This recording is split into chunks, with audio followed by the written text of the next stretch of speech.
Hello, welcome teachers club PSC. എല്ലാ പ്രിയപ്പെട്ട അധ്യാപക സുഹൃത്തുക്കൾക്കും ഉദ്യോഗാർത്ഥികൾക്കും ടീച്ചേഴ്സ് ക്ലബ് PSCയിലേക്ക് സ്വാഗതം. ഒരിക്കൽ കൂടി സ്വാഗതം. നമ്മുടെ KVS NVS എക്സാം ഏറ്റവും അടുത്ത് വരുന്നുണ്ട്. 7 ദിവസങ്ങൾക്കുള്ളിൽ തന്നെ എക്സാംസ് വരുന്നുണ്ട്. അപ്പൊ അതിനെക്കുറിച്ച് ചെറിയൊരു വിശകലനമാണ് ഈ വീഡിയോ. താല്പര്യമുള്ളവർക്ക് പൂർണ്ണമായിട്ടും കാണാം. കുറച്ച് അധികം സമയമില്ല, കുറച്ച് സമയമുള്ള. അപ്പം ദയവായിട്ട് ഇതെത്തുന്നവർ തീർച്ചയായിട്ടും ഞാൻ എപ്പോഴും പറയുന്ന ലൈക്ക് ചെയ്യുക, ഒത്തിരി പേരിലേക്ക് എത്തുന്നതിന് വേണ്ടിയിട്ടാണ്, എല്ലാവരും അറിയുന്നതിന് വേണ്ടിയിട്ടാണ് ലൈക്ക് ചെയ്യാൻ പറയുന്നത്. ഓക്കെ, പിന്നെ താല്പര്യമുള്ളവർക്ക് ചാനൽ സബ്സ്ക്രൈബ് ചെയ്യാം. ഓക്കെ, കമന്റ് ബോക്സ് ഓപ്പൺ അല്ല, നമ്മുടെ എക്സാംസ് കഴിയുന്നവരെ കമന്റ് ബോക്സ് ഓപ്പൺ ആയിരിക്കത്തില്ല. സമയത്തിന്റെ കുറച്ച് ഏറ്റക്കുറച്ച് കാരണം നിങ്ങൾക്ക് റിപ്ലൈ കറക്റ്റ് സമയത്ത് നൽകാൻ കഴിയാത്ത മൂലമാണ് അങ്ങനെ കുറച്ച് പരാതികളൊക്കെ വന്നതുകൊണ്ടാണ് കമന്റ് ബോക്സ് ഓഫ് ആക്കിയിട്ടിരിക്കുന്നത്. എന്തെങ്കിലും ഡൗട്ട്സ് ഉള്ളവര്, കാര്യങ്ങൾ അറിയാൻ താല്പര്യം ഉള്ളവര് ഈ നമ്പറിലേക്ക് നിങ്ങൾക്ക് തീർച്ചയായിട്ടും കോൺടാക്ട് ചെയ്ത് കഴിഞ്ഞാൽ കറക്റ്റ് ആയിട്ടുള്ള ഉത്തരങ്ങൾ ഇവിടെ നിന്ന് ലഭിക്കുന്നതായിരിക്കും. തീർച്ചയായിട്ടും ലഭിക്കുന്നതായിരിക്കും. വിളിക്കുകയോ വാട്സപ്പ് മെസ്സേജ് ചെയ്യുകയോ ചെയ്യാം. അതുപോലെ തന്നെ നമ്മുടെ കേറ്ററ്റ് സീറ്റെറ്റ് കേറ്ററ്റിന്റെ അഡ്മിഷൻ ആരംഭിച്ചിട്ടേ ഉള്ളൂ. കേറ്ററ്റിന്റെ കുറെ കാര്യങ്ങളൊക്കെ നിങ്ങൾക്ക് അറിഞ്ഞു കാണും. ഓക്കെ, അതുകൊണ്ട് തന്നെയാണ് കേറ്ററ്റിന്റെ അഡ്മിഷൻ കുറച്ച് വൈകിപ്പിച്ചത്. കേറ്ററ്റ് അഡ്മിഷൻ ആരംഭിച്ചിട്ടുണ്ട്. സീറ്റെറ്റ് ഓൾറെഡി അഡ്മിഷൻ നടക്കുന്നുണ്ട്. ഫെബ്രുവരി 8 എക്സാം ഡിക്ലെയർ ചെയ്തിരിക്കുന്നത്. ക്ലാസ്സുകൾ ഓൺഗോയിങ് ആണ്. താല്പര്യമുള്ളവർക്ക് ഇതിലൊക്കെ ജോയിൻ ചെയ്യാവുന്നതാണ്. പിന്നെ HSST-യുടെ അഡ്മിഷനും ആരംഭിക്കാൻ പോകുന്നുണ്ട്. അപ്പൊ അതിനെ കുറിച്ചൊക്കെ അറിയാൻ വേണ്ടിയുള്ളവർക്ക് ഈ നമ്പറിലേക്ക് നിങ്ങൾക്ക് വിളിച്ചന്വേഷിക്കാവുന്നതാണ്. പിന്നെ തുടക്കം, ഈ വീഡിയോയുടെ തുടക്കമായിട്ട് ഒരു സെക്കൻഡ്. Okay, sorry. ഈ വീഡിയോയുടെ തുടക്കമായിട്ട് ഒന്ന് രണ്ട് ചെറിയ കാര്യങ്ങൾ പറയാനുണ്ട്. അത് ആരെയും ഉദ്ദേശിച്ചല്ല, പൊതുവായിട്ടുള്ള ഒരു കാര്യമാണ് പറയുന്നത്. അത് നിങ്ങൾക്ക് ഇഷ്ടപ്പെട്ടാലും ഇല്ലെങ്കിലും എൻ്റെ എല്ലാ പ്രിയപ്പെട്ട അധ്യാപകരോടും കൂടി പറയുന്നു. ഓക്കെ, നമ്മളെല്ലാവരും അധ്യാപകരാണ്. നമ്മൾ ഒരു കോമ്പറ്റീറ്റീവ് എക്സാമിന് പങ്കെടുക്കുമ്പോൾ നമുക്ക് ഇവിടെ നിന്ന് ലഭിക്കുന്ന ചെറിയ അറിവുകളായിരുന്നാലും എന്തായിരുന്നു കഴിഞ്ഞാലും അത് ഉൾക്കൊണ്ട് പഠിക്കുവാനും മനസ്സിലാക്കി മുന്നോട്ട് പോകാനായിട്ട് ശ്രമിക്കുക. ഓരോ കാര്യങ്ങളിലേക്കും കണ്ടെത്തി അതിൻ്റെ ജാതകമൊക്കെ എടുത്ത് വരുമ്പോഴത്തേക്കും സമയം കഴിഞ്ഞിരിക്കും, എല്ലാ സമയവും കഴിഞ്ഞിരിക്കും. പിന്നെ ഓരോ കാര്യത്തിനും അതിന്റെ കാര്യകാരണങ്ങൾ സഹിതം കണ്ടെത്തി അതിനെ ക്രിട്ടിസൈസ് ചെയ്ത് അതിന്റെ കുറ്റങ്ങൾ പറഞ്ഞ് ഇരിക്കുന്നവർ ജീവിത അവസാനം വരെയും അങ്ങനെ ഇരിക്കത്തേ ഉള്ളൂ. ഉറപ്പാണത്, അനുഭവമാണത്. ഓക്കെ, ഒരുപാട് എക്സ്പീരിയൻസ് ചെയ്തിട്ടുള്ള കാര്യങ്ങളാണ്. ഓക്കെ, ഒരുപാട് പേരിൽ നമ്മൾ കണ്ടിട്ടുള്ളതാണ്. അങ്ങനെ പറഞ്ഞുകൊണ്ടിരിക്കുന്നവര് അങ്ങനെ പറഞ്ഞുകൊണ്ടിരിക്കത്തേ ഉള്ളൂ. ഓക്കെ, അപ്പൊ നമ്മൾക്ക് കിട്ടിയിരിക്കുന്ന ദൈവം ഈ അനുവദിച്ചിരിക്കുന്ന സമയം, നമ്മുടെ ബുദ്ധി, വിവേകം ഇതൊക്കെ ഉപയോഗിച്ചുകൊണ്ട് ആ തന്നിരിക്കുന്ന സമയത്തിനനുസരിച്ച് നമ്മൾ പഠിച്ച് എങ്ങനെയെങ്കിലും കയറാൻ നോക്കുക. ഏതെങ്കിലും ഒരു പോസ്റ്റിലേക്ക് നമ്മൾ കയറാൻ നോക്കുക. പ്രത്യേകിച്ച് KVS NVS പോലുള്ള എക്സാമുകളൊക്കെ വളരെ സിമ്പിൾ ആണ്. അപ്പൊ അതിനു വേണ്ടിയിട്ട് ഞാൻ ഈ പറയാൻ പോകുന്ന കാര്യങ്ങൾ വെച്ചുകൊണ്ട് നമ്മുടെ എല്ലാ ടോപ്പിക്കുകളും നമുക്കിവിടെ ജോയിൻ ചെയ്തിരിക്കുന്ന എല്ലാവർക്കും എല്ലാ ടോപ്പിക്കുകളും നിങ്ങൾക്ക് ലൈവ് സെഷൻസ് എത്ര മണിക്കൂർ എന്ന് തന്നെ അറിയുള്ളൂ, അത്രയും ലൈവ് സെഷൻസ് തന്നിട്ടുണ്ട്. അത് കയറാൻ പറ്റാത്തവർക്ക് ചെറിയ ബുദ്ധിമുട്ടുണ്ടായപ്പോഴത്തേക്ക് പ്രീ റെക്കോർഡഡ് ആയിട്ടുള്ള എല്ലാ ക്ലാസ്സുകളും അപ്ഡേറ്റ് ചെയ്തിട്ടുണ്ട്. ഇനി വരാൻ പോകുന്ന ICT-യുടെയും മലയാളത്തിന്റെയും ക്ലാസ്സുകൾ, ലോങ് ലൈവ് മാരത്തോൺ ക്ലാസ്സുകൾ നിങ്ങൾ ഒരു കാരണവശാലും മിസ് ചെയ്യാതെ അത് എന്ത് ചെയ്യുക, അറ്റൻഡ് ചെയ്യുകയും ചെയ്യണം. കാരണം അതിലൊന്നും ബേസിക് കമ്പ്യൂട്ടർ ലിറ്ററസി ഒന്നും ഒന്നുമില്ല പഠിക്കാനായിട്ട്. വളരെ സിമ്പിൾ ആയിട്ടുള്ള കാര്യങ്ങൾ, പ്രീ റെക്കോർഡ് ക്ലാസ്സുകളും നോട്ട്സുകളും എല്ലാം അപ്ഡേറ്റ് ചെയ്തിട്ടുണ്ട്. അതിന്റെ ലൈവ് സെഷൻ കൂടി ഇനി വരുന്നുണ്ട്. മലയാളത്തിന്റെയൊക്കെ ജസ്റ്റ് ക്ലാസ് ഇരിക്കുക, കേൾക്കുക, പോയി എക്സാംസ് എഴുതുക. കാരണം അധിക ദിവസങ്ങളില്ല നമുക്ക്. അപ്പൊ അതുകൊണ്ട് ഇനി അതിൽ കാണാപ്പാടം പഠിച്ച് അങ്ങനെ പോകേണ്ട കാര്യങ്ങളൊന്നുമില്ല. ഓക്കെ, പിന്നെ ഹിന്ദി ഫുൾ കംപ്ലീറ്റഡ് ആണ്. അതിന്റെ റിവിഷൻസ് ഇപ്പൊ നടന്നുകൊണ്ടിരിക്കുന്നു. ഓക്കെ, ഹിന്ദി തിരഞ്ഞെടുത്തവർക്ക് വേണ്ടിയിട്ടുള്ള. ഇനി ഒരു കാര്യം എപ്പോഴും വീണ്ടും സംശയം ചോദിച്ചുകൊണ്ടിരിക്കുന്ന ഒരു കാര്യം എന്ന് പറഞ്ഞു കഴിഞ്ഞാല് EMRS-ന്റെ പോലെ ഹിന്ദിക്കും മലയാളത്തിന്, അല്ലെങ്കിൽ ഹിന്ദി മലയാളം ഇംഗ്ലീഷ് ഇതിന് മിനിമം ഉണ്ട്? ഇല്ല, മിനിമം ഒന്നുമില്ല. നമുക്കറിയാം KVS-ന്റെ പാറ്റേൺ എന്ന് പറയുന്നത് general reasoning 20 questions, numerical ability 20 questions, basic computer literacy 20, general knowledge 20, language competency 10, നമ്മളെ മോഡേൺ ലാംഗ്വേജ് അതാണ് ഇംഗ്ലീഷ്, മലയാളവും ഹിന്ദിയും അതും 10. അതായത് ഓരോ ക്വസ്റ്റ്യൻസിനും 3 മാർക്ക് വെച്ചാണ് വരുന്നത്. ഓരോന്നിനും 3 മാർക്ക് വെച്ചാണ്. അങ്ങനെ general reasoning 60 mark, maths numerical ability 60 mark, computer literacy 60 mark, general knowledge 60 mark, language competency ഇംഗ്ലീഷിനും മലയാളത്തിനും 30 മാർക്ക് വെച്ചിട്ട്. ഇനി ജനറൽ നോളജ് എന്ന് പറയുമ്പോൾ ഇന്ത്യൻ ഹിസ്റ്ററിയും ഇന്ത്യൻ ജിയോഗ്രഫിയും ഇന്ത്യൻ എക്കണോമിക്സും ഇന്ത്യൻ പൊളിറ്റിക്സും സ്റ്റാറ്റിസ്റ്റിക്സും physics, chemistry, biology and current affairs ഇതാണ്. എത്ര പഠിച്ചു കഴിഞ്ഞാലും മതിയാവത്തില്ല. അത് നമുക്കിവിടെ തരുന്ന ക്ലാസ്സുകൾ മാത്രം നിങ്ങൾ നോക്കി മുന്നോട്ട് പോയാൽ മതി. അതിലപ്പുറമായിട്ട് ചോദിക്കത്തില്ലെന്നല്ല. ജനറോളജി എത്ര പഠിച്ചു കഴിഞ്ഞാലും അത്രയും തന്നെ കിട്ടത്തുള്ളൂ. കറണ്ട് അഫയേഴ്സും അങ്ങനെ തന്നെയാണ്. അത് പഠിക്കാൻ പറഞ്ഞിട്ടുണ്ട്. സ്റ്റാറ്റിക് GK-കളും സ്റ്റാറ്റിക് കറണ്ട് അഫയേഴ്സുകളൊക്കെ പഠിക്കാനായിട്ട് നോട്ട്സും കാര്യങ്ങളെല്ലാം തന്നിട്ടുണ്ട്. ബാക്കി വരുന്ന ലൈവ് സെഷൻ കൂടി അറ്റൻഡ് ചെയ്യുക, അത്രയും മതി. ഓക്കെ ഓക്കെ ഓക്കെ ഇതാണ് നമ്മുടെ സിലബസ്. അങ്ങനെ 100 ചോദ്യത്തിന് 300 മാർക്ക് എന്നുള്ളതാണ് സിലബസ്. ഓക്കെ, ഇനി ഇതിന്റെയും കാര്യകാരണങ്ങൾ സഹിതം നോക്കിക്കൊണ്ടിരിക്കുന്നവർ അവിടെ നോക്കിക്കൊണ്ടിരിക്കാനേ നമുക്ക് പറയാൻ നിർവാഹമുള്ളൂ. ബാക്കി പഠിക്കുന്ന കുട്ടികൾ നന്നായിട്ട് പഠിച്ച് മുന്നോട്ട് പോവുകയും ചെയ്യുക. പരീക്ഷ ക്രാക്ക് ചെയ്യുക. ഉറപ്പായിട്ട് ക്രാക്ക് ചെയ്യാൻ പറ്റും. ക്രാക്ക് ചെയ്തിരിക്കും നിങ്ങൾ, അതിൽ വേറെ ഒരു സംശയമില്ല. ഓക്കെ ഓക്കെ ഇനി ഇതില് പറയേണ്ട മറ്റൊരു കാര്യം എന്ന് പറയുന്നത്, നമുക്കറിയാം നമ്മളെ ഈ പറഞ്ഞ പോർഷൻസിൽ ജനറൽ റീസണിങ് ആയാലും ന്യൂമറിക്കൽ എബിലിറ്റി ആയാലും ഈ രണ്ടിന്റെയും കാര്യത്തിൽ ഏറ്റവും ഇമ്പോർട്ടന്റ് ആയിട്ട് വേണ്ട 2 കാര്യങ്ങൾ നിങ്ങൾക്ക് അതിന്റെ ആക്യുറസി ഉണ്ടായിരിക്കണം. അതുപോലെ തന്നെ സ്പീഡും. ഈ ആക്യുറസിയും സ്പീഡും ഉണ്ടായിരിക്കുക എന്ന് പറഞ്ഞു കഴിഞ്ഞാൽ നമ്മൾ മാക്സിമം നിങ്ങൾ എത്രത്തോളം ക്വസ്റ്റ്യൻസ് 10, 2000-നും 3000-നും 4000-നും 5000-നും അത്രത്തോളം ക്വസ്റ്റ്യൻസ് നമ്മൾ വർക്ക്ഔട്ട് ചെയ്തിട്ടുണ്ട്. ഓരോ ടോപ്പിക്കിലും മെയിൻ ടോപ്പിക്കുകളും എക്സ്ട്രാ ടോപ്പിക്കുകളും. ഇനി നിങ്ങൾക്ക് അതിൽ എക്സ്ട്രാ ടോപ്പിക്കുകളായിട്ട് വരുന്ന 2-3 പോർഷൻസ് വീണ്ടും അതിന്റെ പ്രീ റെക്കോർഡ് ക്ലാസ്സസ് വരുന്നുണ്ട്. നമ്മുടെ ബോർഡ് മാസും അങ്ങനെയുള്ള സില്ലി ആയിട്ടുള്ള മാറ്റേഴ്സുമായിട്ട് ബന്ധപ്പെട്ടുള്ള കാര്യങ്ങൾ, പിന്നെ അലിഗേഷൻസും അങ്ങനെയുള്ള കുറച്ച് കാര്യങ്ങൾ. ഓക്കെ, അപ്പം ആ സ്പീഡ് എല്ലാത്തിനും വേണം. സ്പീഡും ആക്യുറസിയും ഏറ്റവും ഇമ്പോർട്ടന്റ് ആയിട്ട് വേണ്ടത് ജനറൽ റീസണിങ്ങിലും ന്യൂമറിക്കൽ എബിലിറ്റിയിലുമാണ് അത് വേണ്ടത്. അത് നേടാനായിട്ട് നിങ്ങൾ പ്രാക്ടീസ് ചെയ്യണം. ഇനി വരുന്ന ദിവസങ്ങളിൽ മാക്സിമം പ്രാക്ടീസ് ചെയ്യുക. അപ്പം ഏറ്റവും ഇമ്പോർട്ടന്റ് ആയിട്ടുള്ള ഏരിയാസ് എന്ന് പറയുന്നത് ജനറൽ റീസണിങ്ങും ന്യൂമറിക്കൽ എബിലിറ്റിയും ബേസിക് കമ്പ്യൂട്ടർ ലിറ്ററസിയും അതുപോലെ തന്നെ ഇംഗ്ലീഷും മലയാളവുമാണ്. General knowledge പഠിക്കേണ്ടതല്ല. 20 ചോദ്യമുണ്ട്, 60 മാർക്കിനാണ്. അത് നമുക്ക് എത്രത്തോളം പഠിച്ചാൽ എത്രത്തോളം മാർക്ക് സ്കോർ ചെയ്യാൻ പറ്റും എന്നുള്ളത് നമുക്ക് ഒരിക്കലും പ്രെഡിക്റ്റ് ചെയ്യാൻ പറ്റത്തില്ല. പക്ഷെ ബാക്കിയെല്ലാം പ്രെഡിക്റ്റബിൾ ആണ്. നിങ്ങൾക്ക് അത്രത്തോളം തന്നെ ഇംഗ്ലീഷിന്റെയും ഹിന്ദിയുടെയും മലയാളത്തിന്റെയും ക്ലാസ്സുകൾ തന്നിട്ടുണ്ട്. ഇംഗ്ലീഷ് ഇപ്പോഴും നടക്കുന്നുണ്ട്, ഹിന്ദി ഇപ്പോഴും നടക്കുന്നുണ്ട്, മലയാളവും ഓൺ ഗോയിങ് ആണ്. ഓക്കെ, അപ്പൊ പരമാവധി നിങ്ങൾ ആ ക്ലാസ്സുകളും ഇതെല്ലാം പ്രയോജനപ്പെടുത്തുക. ഇതുപോലെ തന്നെ പഠിക്കുക. ഇനി നമുക്കറിയാവുന്ന കാര്യമാണ്, ഇതിനെല്ലാത്തിനും നെഗറ്റീവ് മാർക്കിംഗ് ഉണ്ട്.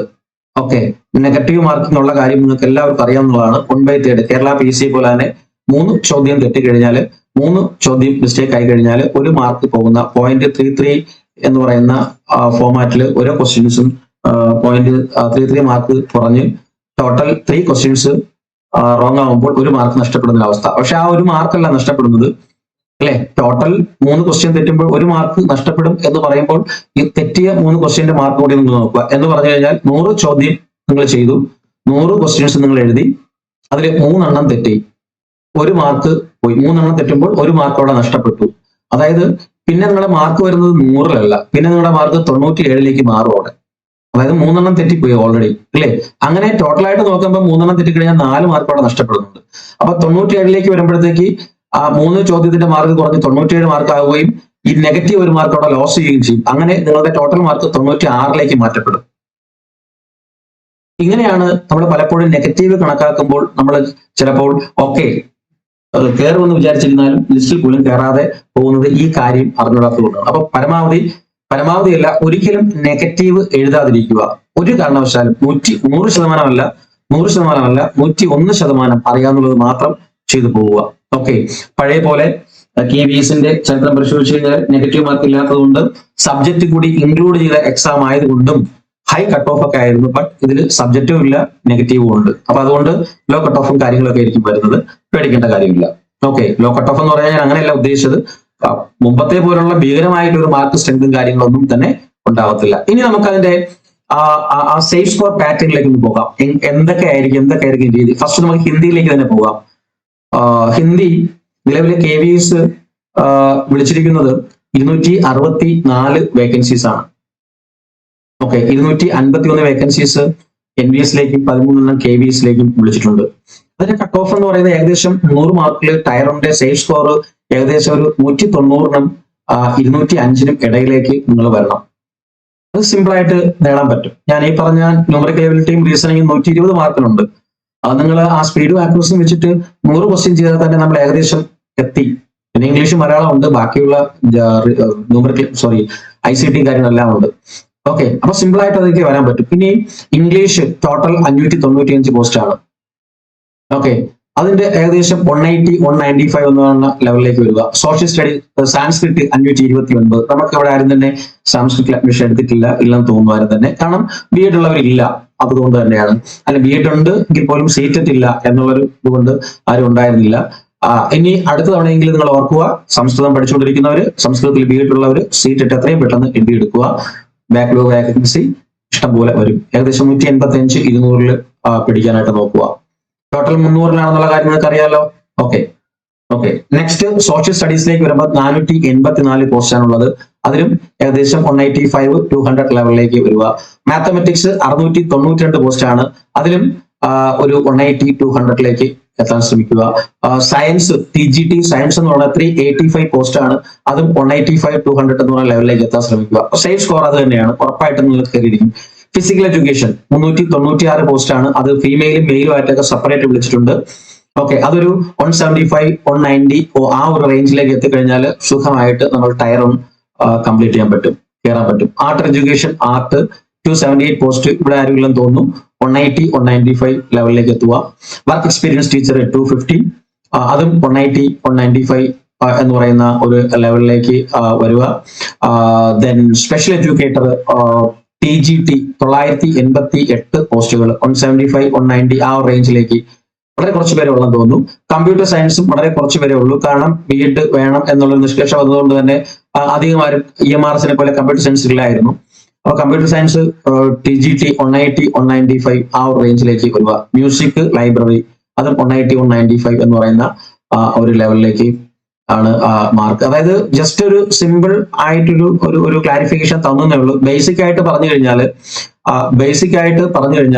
നമ്മുടെ 300 എന്ന് പറയുന്ന സ്കോറിൽ നിങ്ങൾ ഒരു 180ക്കും ഒരു 200നും അല്ലെങ്കിൽ ഒരു 210 100 210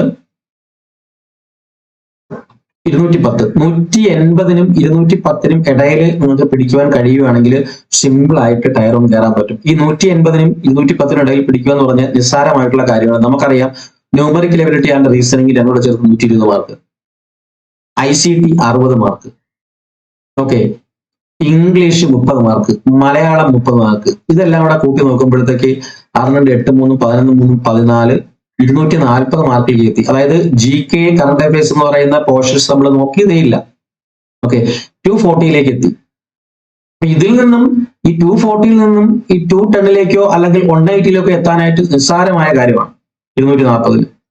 ഓക്കെ, കാരണം മലയാളമൊക്കെ ഫുൾ സ്കോർ ചെയ്യാൻ പറ്റും, ഇംഗ്ലീഷും അതുപോലെ ഫുൾ സ്കോർ ചെയ്യാൻ പറ്റും, ICTയും ഫുൾ സ്കോർ ചെയ്യാൻ പറ്റും. അത്രയ്ക്ക് സിമ്പിൾ ആയിട്ടുള്ള കമ്പ്യൂട്ടർ ലിറ്ററസി ബേസ്ഡ് ആയിട്ടുള്ള ക്വസ്റ്റ്യൻസ് ആണ് ചോദിക്കുന്നത്.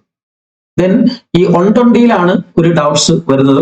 120 പലർക്കും ഞാൻ നേരത്തെ പറഞ്ഞ ആക്യുറസി ആൻഡ് സ്പീഡ് മെയിൻറ്റെയിൻ ചെയ്യാൻ പറ്റാത്തത് കൊണ്ട് 120ൽ ഒരു 100 ഒക്കെ സ്കോർ ചെയ്യാൻ നമ്മുടെ ടീച്ചിങ് ലെവൽ എക്സാംസിന് പ്രിപ്പയർ ചെയ്യുന്നവർക്ക് പറ്റത്തുള്ളൂ. നോൺ ടീച്ചിങ്ങിന്റെ കാര്യമല്ല പറഞ്ഞത്, ടീച്ചിങ് ലെവൽ. അപ്പം അതിലൊരു 100 വാങ്ങിച്ചു കഴിഞ്ഞാലും നമ്മൾ ഒരു 220 എന്ന് പറയുന്ന സ്കോറിലേക്ക് എത്തുന്നുണ്ട് സിമ്പിൾ ആയിട്ട്.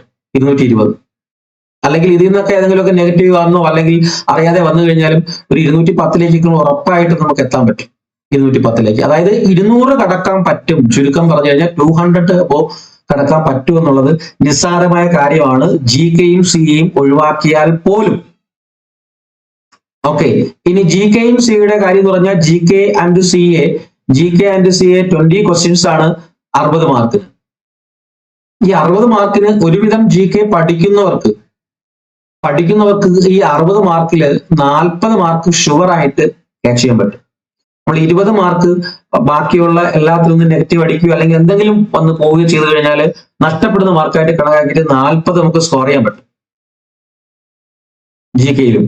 അപ്പൊ അങ്ങനെ ആ ഒരു ലെവലിലേക്ക് വരുമ്പോൾ ഞാൻ പറയുന്നത് 180 to 210 ഇത് വാങ്ങുക എന്ന് പറയുന്നത് വളരെ നിസ്സാരമായ കാര്യമാണ്. നമ്മുടെ വിദ്യാർത്ഥികളെ സംബന്ധിച്ചിടത്തോളം നിങ്ങൾക്ക് അത്രയ്ക്കും ക്ലാസ്സുകളും നോട്ട്സുകളും PVQ സെഷനുകളും ലൈവ് സെഷനുകളും തന്നുകൊണ്ടിരിക്കുന്നു. അത് കറക്റ്റ് ഫോക്കസ് ചെയ്ത് ഫോളോ ചെയ്ത് പോയിക്കൊണ്ടിരിക്കുന്ന ഒരാൾക്കാണെങ്കിൽ നിസ്സാരമായിട്ട് ഈ മാർക്ക് വാങ്ങിക്കാൻ പറ്റും എന്നുള്ളതിൽ യാതൊരു സംശയവും. പരാതി പറയുന്നവര് പറഞ്ഞുകൊണ്ടേയിരിക്കും, കുറ്റം കണ്ടുപിടിക്കുന്നവർ കണ്ടുപിടിച്ചുകൊണ്ടേയിരിക്കും, ജാതകം തിരഞ്ഞു പോകുന്നവർ ജാതകം തിരഞ്ഞു പോയിക്കൊണ്ടേയിരിക്കും. അതല്ലാതെ ഞാൻ നേരത്തെ പറഞ്ഞതുപോലെ ഒരു ജോലി വേണമെന്ന് ആത്മാർത്ഥമായി ആഗ്രഹിച്ച് പഠിക്കുന്നവൻ ജോലി നേടിപ്പോവുകയും ചെയ്യും. മറ്റുള്ളവർ ജീവിതത്തിലുടനീളം ജാതകവും തിരഞ്ഞ് കാര്യകാരണവും കണ്ടെത്തി തെളിവും കണ്ടെത്തി ക്രിട്ടിസൈസ് ചെയ്ത് പൊയ്ക്കൊണ്ടേയിരിക്കും. അത്രമാത്രമേ ഇത്തരം കാര്യങ്ങളെ കുറിച്ച് പറയാനുള്ളൂ. ഓക്കെ, അപ്പൊ ദയവായിട്ട് നിങ്ങൾ ഇനിയുള്ള ദിവസങ്ങൾ ഒരു നിമിഷം പോലും മിസ്സാകരുത്. പിന്നെ ആർക്കും നമുക്ക് സ്പീഡ് ചെയ്ത് തരാനൊന്നും പറ്റത്തില്ല. എല്ലാവരും ഒരുപോലെയുള്ളവരാണ്, എല്ലാവരും. മനസ്സിലായില്ലേ? ഓക്കെ, പന്തിയിൽ പക്ഷപാതം ഒന്നിനും കാണിക്കാറില്ല. ആർക്കും ഫീഡ് ചെയ്ത് തരാനും പറ്റത്തില്ല. ഓക്കെ, എല്ലാവരും ഒരേപോലെ തന്നെയാണ്. ആ കാര്യങ്ങൾ നമ്മുടെ കുട്ടികൾക്ക് വേണ്ടിയാണ് ഈ കാര്യങ്ങൾ പറഞ്ഞത് കേട്ടോ. ഓക്കെ, അപ്പൊ ഇത്രയും കാര്യങ്ങളേ ഉള്ളൂ ഇതിനെക്കുറിച്ച് പറയാനായിട്ട്. അപ്പൊ എല്ലാവർക്കും നല്ല സ്കോർ ലഭിക്കുമെന്നുള്ളത് തന്നെയാണ് ഉറച്ച വിശ്വാസം. ലൈവ് പകർന്നവരുടെ റെസ്പോൺസും പഠിപ്പിക്കുന്ന ടീച്ചേഴ്സിന്റെ നമുക്ക് തരുന്ന ഫീഡ്ബാക്ക് ഒക്കെ അനുസരിച്ച് നിങ്ങൾ നല്ല ലെവലിലാണ് എന്ന് അറിയാൻ കഴിഞ്ഞിട്ടുണ്ട്. നമ്മൾ ഈ പറഞ്ഞ നമ്മുടെ ക്ലാസ്സസുകൾ കറക്റ്റ് രീതിയിൽ ഫോക്കസ് ചെയ്ത് ഫോളോ ചെയ്ത് പോകുന്നവർക്കെല്ലാം അവരുടെ കാര്യങ്ങളാണ് പറഞ്ഞത്. ഓക്കെ, അപ്പം തീർച്ചയായിട്ടും ഈ ഒരു ലെവലിൽ തന്നെ മുന്നോട്ട് പോവുക, നന്നായിട്ട് ഫോക്കസ് ചെയ്യുക. ദെൻ നമ്മൾ ഈ എക്സാം കഴിഞ്ഞു കഴിഞ്ഞാൽ പിറ്റേ ദിവസങ്ങളോ അല്ലെങ്കിൽ 1-2 ദിവസം നിങ്ങൾക്ക് റെസ്റ്റ് തന്നതിന് ശേഷം ഇതിന്റെ സെക്കൻഡ് ഇയർ, ഇതിന്റെയും EMRSന്റെയും സെക്കൻഡ് ഇയറിലേക്ക് മാറുകയും ചെയ്യും. ഓക്കെ, അപ്പൊ ഇത്രയും കാര്യങ്ങളെ ഇതിനെക്കുറിച്ച് പറയാനുള്ളൂ. വേറെ കാര്യങ്ങളൊന്നും തന്നെ ഇല്ല. ദയവായിട്ട് എന്ത് ചെയ്യുക, നന്നായിട്ട് വർക്കൗട്ട് ചെയ്യുക, പഠിച്ചുകൊണ്ടിരിക്കുന്ന കാര്യങ്ങൾ നന്നായിട്ട് വർക്കൗട്ട് ചെയ്യുക. ഓക്കെ, ബാക്കി വരുന്ന ഒരു ലൈവ് സെഷനും ഇനി വരുന്ന മിസ്സാക്കാതിരിക്കുക. ഓക്കെ, ഇന്ന് ഹിന്ദിയുടെ ലൈവ് സെഷൻസ് ഉണ്ടായിരുന്നതാണ്. രാവിലെയുള്ള ആ ഒരു ഇലക്ട്രിസിറ്റി പ്രോബ്ലത്തിന്റെ ഇഷ്യൂസ് കാരണം അത് ഒഴിവായി പോയിട്ടുണ്ട്. അപ്പൊ അതിന്റെ റെക്കോർഡ് ക്ലാസ്സസ് നിങ്ങൾക്ക് വരുന്നുണ്ട് ഹിന്ദിയുടെ ഇന്ന് എടുക്കേണ്ട PVQ സെഷന്റെ. ഓക്കെ, ബാക്കിയുള്ള 4:30-ക്കുള്ള മാത്സിന്റെ PVQ സെഷൻസ് വരുന്നുണ്ട്.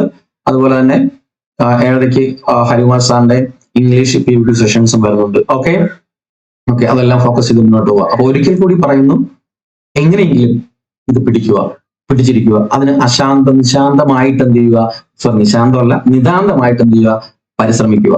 കുറ്റം കണ്ടെത്തുന്നവര് കണ്ടെത്തിക്കൊണ്ടേയിരിക്കും.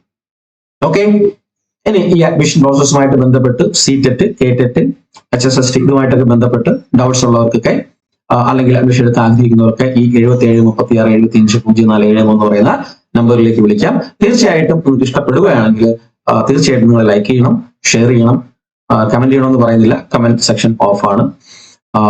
ഓക്കെ, എന്തെങ്കിലും ഉണ്ടെങ്കിൽ ഈ നമ്പറിൽ വിളിച്ചാൽ മതി, നിങ്ങൾക്ക് മറുപടി ലഭിക്കുന്നതായിരിക്കും. ഓക്കെ, അപ്പൊ ഇത്രയേ ഉള്ളൂ. ഒരു നല്ല ദിവസം ആശംസിക്കുന്നു. Thank you. വന്ദേ മാതരം. ജയ് ഹിന്ദ്.